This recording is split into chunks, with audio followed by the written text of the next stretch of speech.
let's go over to that. That's like the obvious stuff, right, Tapello? And we're going to talk more about this, but that's the obvious stuff. Now we're going to get into more heart level sins. Turn over to Second Timothy. And we're going to have Nile read this one for us. Second Timothy chapter 3. Second Timothy chapter 3. We're going to pick it up here in verse 1. Second Timothy chapter 3, picking it up in verse 1. Let's see what the Bible says here. Nile, can you read this for us, bro? Yes.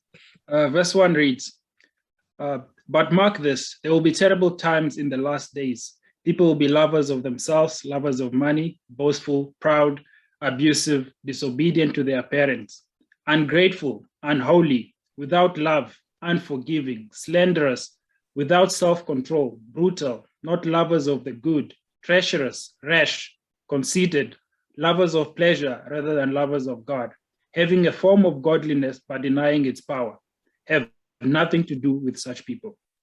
Wow. All right. So now what do you see here, Tapelo? Oh, man, this is just intense because, I think the other sins I saw were pretty obvious. Like you said, it was pretty clear. But some of this stuff, to be honest, I really didn't see this as bad.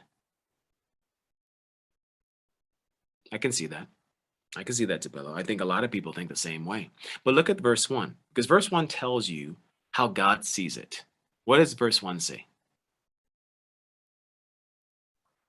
Wow. Okay. It says there will be terrible times. So how does God view these things? That's terrible. Because think about it, right?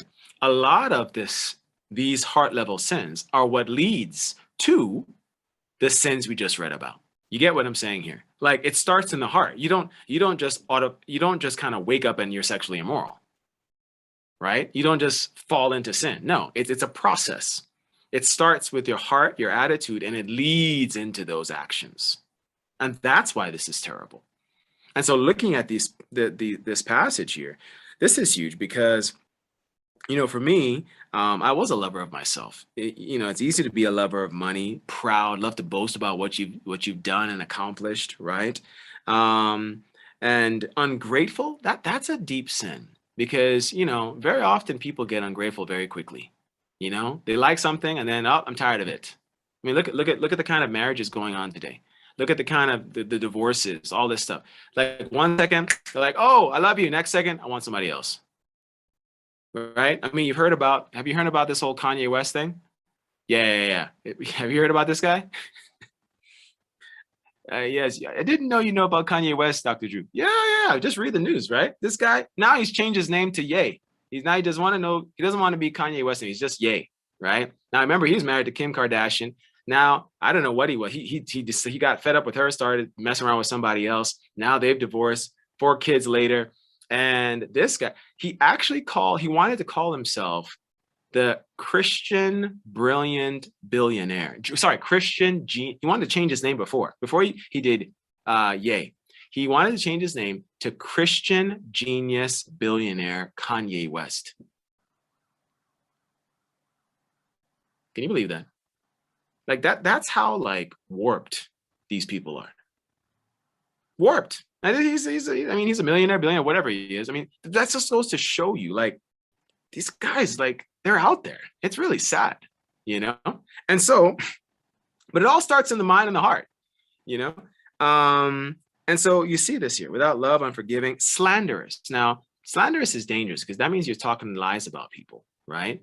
I don't do that. Okay, good. Without self-control. Well, now the whole concept about drunkenness earlier. Where does it start from? Lack of self-control, right? So because you lack self-control, that leads to the drunkenness. You see how the heart level now leads to the action? Good. And then brutal. There's that fit of rage stuff, right? You just go at it. And then treacherous, always plotting some scheme to take advantage of people or do something. Conceited, lovers of pleasure. But what's interesting is verse 5. Look what it says here. Having a form of godliness. What do you think that means?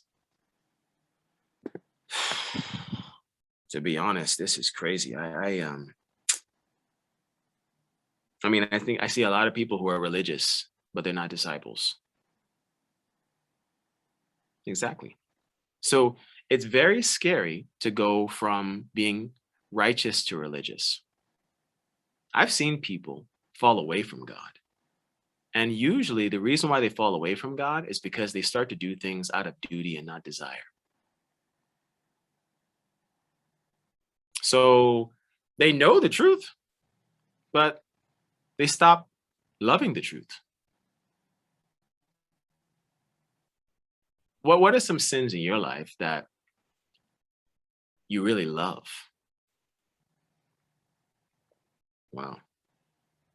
Well, I think verse 4 it is lovers of pleasure rather than lovers of God. I think that's true. Like, to be honest, I mean, to be honest, Dr. Drew, I liked pornography. I liked masturbation. I loved it. Why not? It was a stress reliever. It was, a way to relax and chill.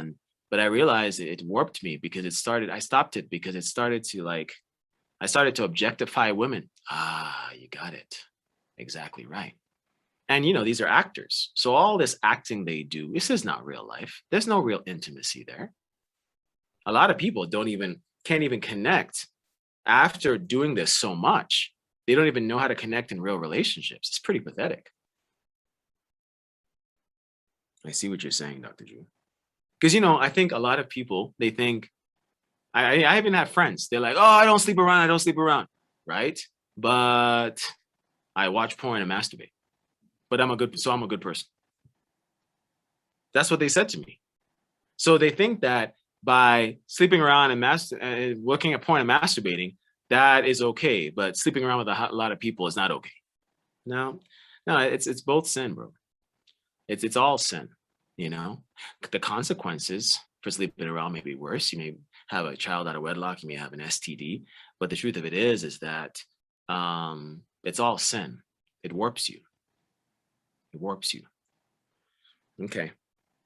And so I think this is a good thing for you, Tapello, when it says here, have nothing to do with them.